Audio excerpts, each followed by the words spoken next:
안녕하세요, 여러분. 오늘, 이렇게 또 제가 혼자 나왔는데, 저번 시간에 캔버스 판넬 같은 얇은 거 위에 한번 나이프로 이렇게 쫙 유화물감을 이렇게 밀었는데, 지금 한 3, 4일이 지나니까 어느 정도 이렇게 표면이 말라서 제 손에 거의 안 묻어 나거든요.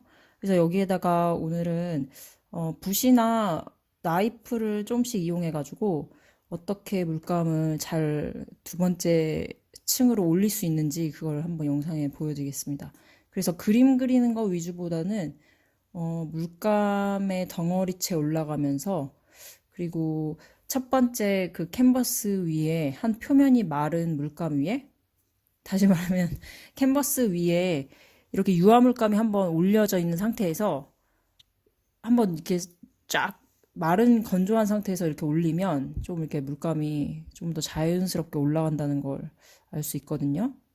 그러니까 그 전에 계속 그리는 영상에서는 이제 wet on wet 기법이라고 그래서 계속 마르지 않은 상태에서 계속 그 위에 올리면서 묘사를 하는 작업이었으면 이제 좀 그와 좀 약간 유화의 정석 같은 그래서 한번 한층 마른 다음에 그 다음에 올리고 또 올리고 이런 방법이거든요.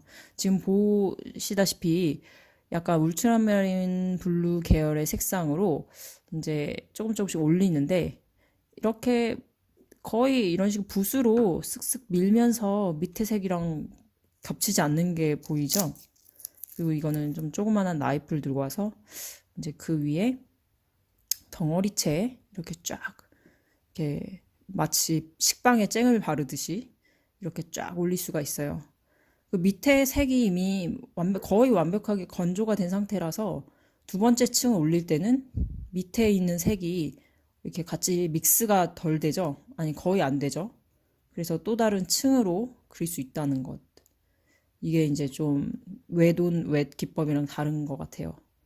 그래서 이렇게 쭉 계속 어, 올려보는 거예요. 계속 그림 그리기, 그림은 뭔가 형태를 그려야 될 것 같은데, 이런 식으로 약간 표현하고 기법 같은 거 위주로 또 이제 그리시는 분들이나 약간 추상적인 그림을 그리실 때 이렇게 물감의 덩어리나 이렇게 나이프랑 이제 물감이 만나서 쓸리는 그런 느낌들, 그런 것들을 이렇게 영상에 좀 담을 수 있으면 좋겠는데, 제가 웬만하면 그래서 좀 포커스를 해서 보여드리는 겁니다. 이런 식으로 그냥 쫙쫙 밀어도 되고요.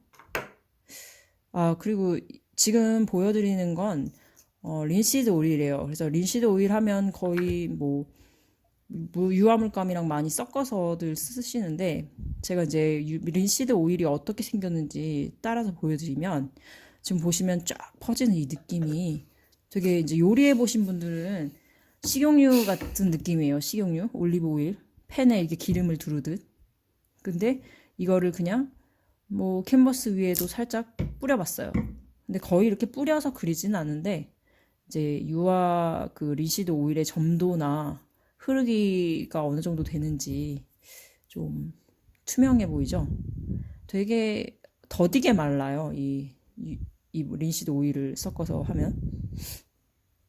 그래서 캔버스 초면 작업을 하실 때는 주로 빨리 좀 건조가 되는 테레핀 오일을 위주로 섞어서 그림을 그리시면 되는데 이렇게 린시드 오일은 그 다음에 두 번째, 세 번째 그림을 그 위에 층으로 그리실 때 많이 섞으시는데 그런 방법은 없는 것 같아요. 사실 본인에게 건조 속도나 약간 투명하고 뭐라 그러지?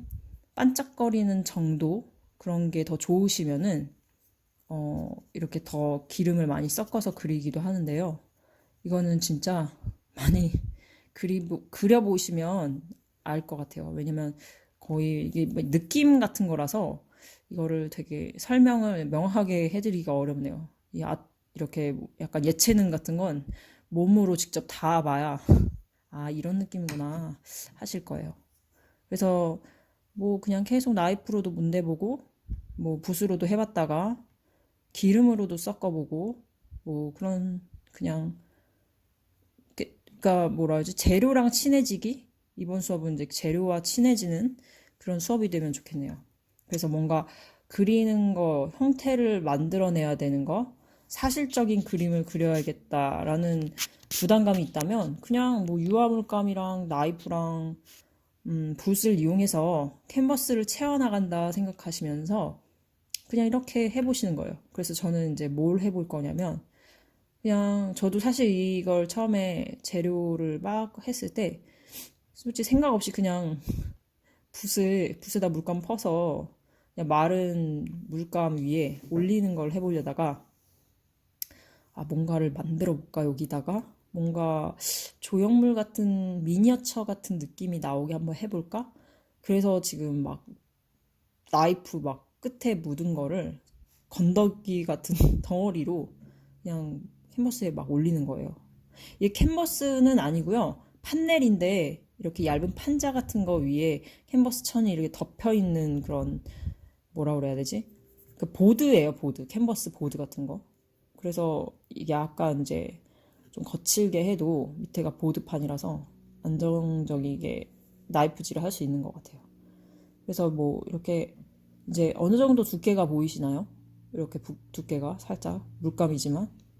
그래서 제 개인적인 생각으로는 아크릴보다는 유화를 좀 더 좋아하는데 유화는 그러니까 유성이기 때문에 그러니까 기름을 섞은 그 물감이기 때문에 이게 마르고 나도 처음에 이렇게 마르기 전에 그 느낌이랑 좀 어느 정도 유지가 되는 것 같아요. 그러니까 다시 말하면은 비슷한 것 같아요.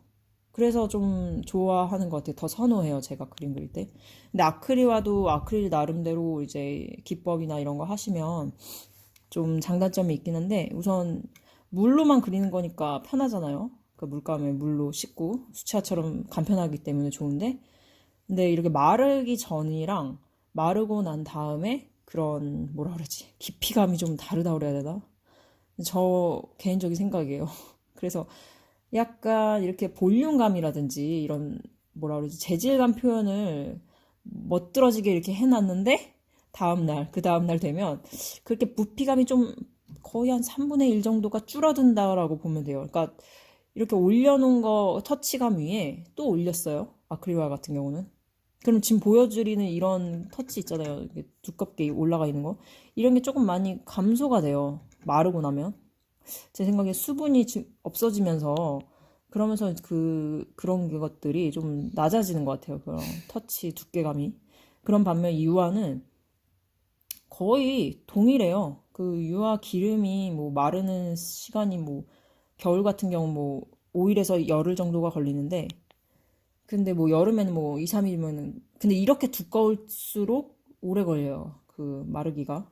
그런데 기름이 건조되는 거라 그런지 그냥 딱딱하게 그 상태 그대로 이게 건조가 되더라고요. 그래서 그런 약간의 깊이감, 그런 약간 정도감의 차이가 있다는 그런 게 좀 개인적인 소견이고, 그래서 그 위에 계속 올리는 거예요. 그래서 올려서 밑에 색이랑도 섞어보기도 하고, 뭔가 하나의, 뭔가 알 수 없는 형체가 나왔는데, 좀 지저분한 것 같기도 하고. 근데 이게 마음에 안 들면, 제가 볼 땐 이 정도 두께는, 한 열흘 정도 걸릴 것 같아요. 그 날씨에 따라. 지금 한국은 여름이라서, 여름이어도 이거 좀 제가 두껍게 올렸기 때문에, 한 5일에서 6일? 네, 그 정도는 걸릴 것 같네요. 그래서 린시드 오일까지 섞었기 때문에.